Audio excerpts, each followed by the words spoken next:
welcome back to my channel. For this video, I thought I would talk about what are the most common misconceptions about muscular dystrophy. Before I got the idea of doing this video, I was researching uh, about stereotypes that people with muscular dystrophy face. But I came across this article talking about the most common misconceptions about muscular dystrophy. The first misconception about muscular dystrophy is muscular dystrophy only affects males. I mean, it usually has a higher chance of getting a male getting muscular dystrophy over a female, but supposedly what this article says, this can be stated as particularly correct. See, like I mentioned, since in most cases males are the ones who are affected with muscular dystrophy, but however, it would be also be wrong to say that females are not affected with this disease due to the X chromosome link receive pattern. Males are at an increased risk of inheriting this disease, but girls can also be affected with the disease. Muscular dystrophy is termed as neuromuscular disorder and can affect any gender, be it girls or boys, but it would be vary in percentage only. Second misconception is muscular dystrophy can be a term as a motor neuron disease. When the research about Duchenne muscular dystrophy was doing the rounds, there were certain prospins, prospins, proportions that this disease related to motor neurons. However, with newer and advanced forms of technology, as well as better understanding about the facts of this disease, was later concluded that it is one of the nine types of muscular dystrophy which mainly impacts the voluntary muscle. With this finding, the diagnosis as well as the treatment of this fatal disease became a bit easier in the medical circle. With further findings, it has been concluded that this medical condition is caused due to the absence of a protein known as dystrophin. Dystrophin, I think. My bad if I'm pronouncing it wrong. Thus, making it easier for producing the medicines, so it could fulfill the body requirements of this particular pattern. Then there's the other misconception is muscular dystrophy is not genetic. It is completely wrong to think that this disease is not genetic. In certain cases, genetically inherited disease, it would take years to show up. Even few of the subtitle signs of it being present inside the body. Duchenne muscular dystrophy can be termed as one of those genetic disorders, which usually takes time to show up in the individual. The kind of received X-link from former muscular dystrophy, usually the result of dystrophin gene, like mentioned earlier, mutation which resides in the X chromosomes. Of this dystrophin disease gets transferred into the X-linked receive pattern. Males are more likely to get affected with this medical condition. See, I like it. It explains a little bit why males are more likely to, get this condition. Another misconception is one can't determine the presence of muscular dystrophy in the paternal test.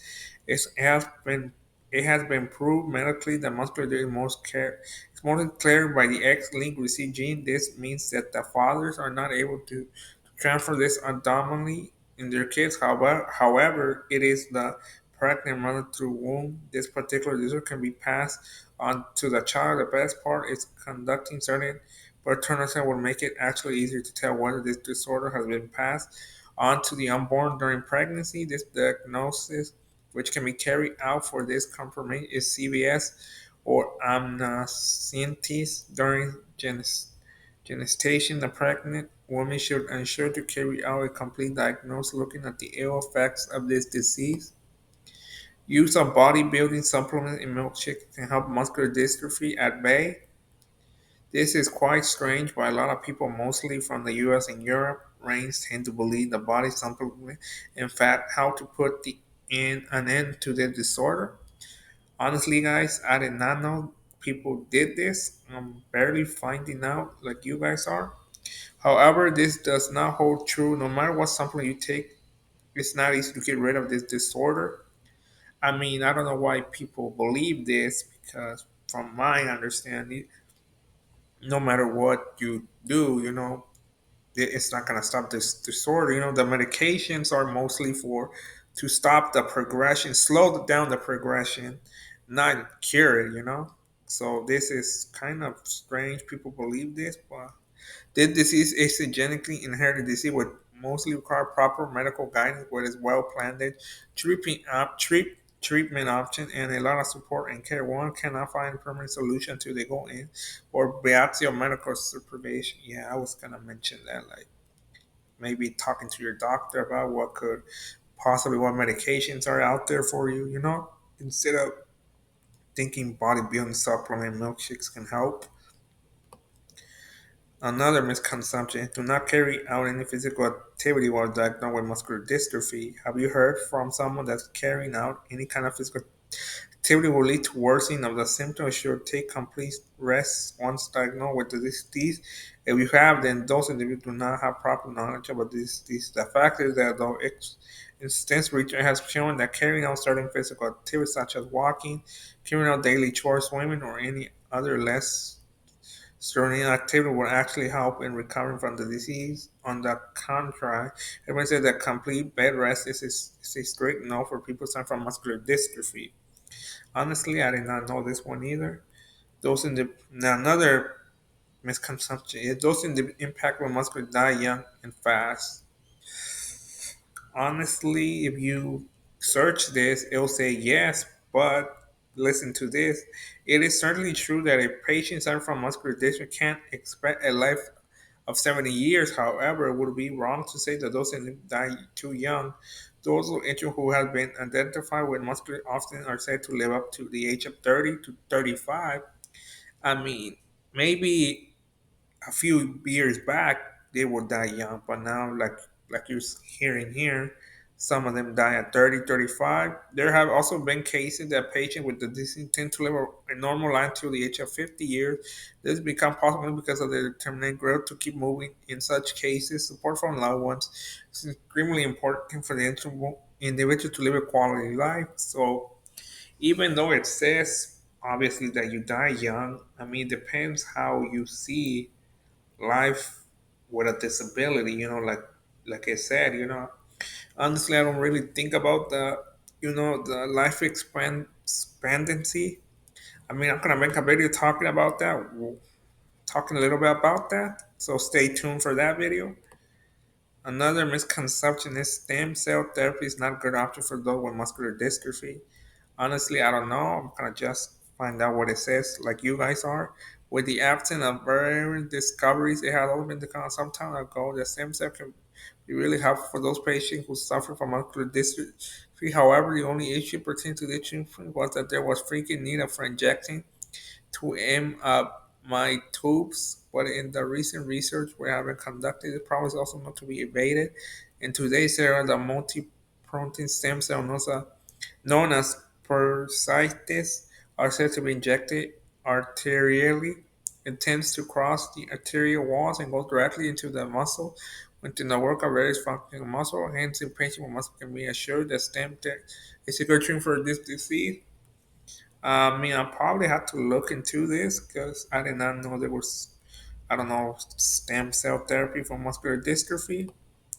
Another misconception is for diagnosing a muscular carry out DNA test is not good enough. It is not always true that DNA testing is the best diagnosis, but one cannot deny the fact that there are good numbers of chances where the DNA testing would be easier to identify the disorder. The muscle-specific different gene is said to be made up of 79 exons, and by carrying out the DNA testing, it will come out to be good enough to catch it. It has been said that in 99% cases it's able to do so. However, there are other tests also which can help out in the diagnose. I did not know the DNA you can find it. I feel like I said a few years back, maybe you couldn't do that, but now with the technology that's coming out, there's a lot of things you can do. Diagnose a lot of disabilities a lot easier than it used to be. Down to the final two. misconceptions. So, disease which are X chromosome linked do not affect girls. There are quite a number of cases of X linked diseases and sometimes very severe in the male population, but that does not mean that it does not affect females. Having just one X chromosome, males do not have an extra gene to take up the slack when the an X linked chromosome is already defective. Females, on the other hand, have two chromosomes, one from each parent. In certain cases, normal copy of the X-linked gene is not enough to compensate for the one which has gotten defective. And there's another one. The final misconception is environmental factors are said to be responsible for gene defects. Once it has been found that there is some kind of genetic disease in the family, most people naturally try to search the answers about how the disease got there. Scientists have to say that the effects or mutation case of gene is caused due to expression to some toxic chemical radiation due to the malnutrition. It is true that intense form of exposure to certain kinds of chemical toxins can actually lead to some damage to the DNA, which the chemicals that make up the genes. However, such kind of damage is unlikely to cause any kind of inherent mutation. It is likely to cause health-related issue, which is mostly restricted to the exposed person unless the damage tends to hit the fetus or is known to occur during the period of conception. Malnutrition is also said to lead to birth defects, but there's no foolproof evidence that it can cause genetic diseases. I mean, well, I hope you guys like this video. I hope you guys learn a couple of things about muscular dystrophy. If you know a little bit about muscular dystrophy, I hope you guys learn a little bit more. But if you're new to muscular dystrophy or you haven't heard about the disability, I hope it, helped you learn some things. I learned a couple of things, even though I live with muscular dystrophy. There were things that I, read right now that was like, I did not know none of that information, honestly. But anyway, that's it for this video. Thank you for watching. Don't forget to like, comment, subscribe, and hit that notification button. Until next time. I can feel the blood creeping up from the heathens. Got will, got fight, got pride.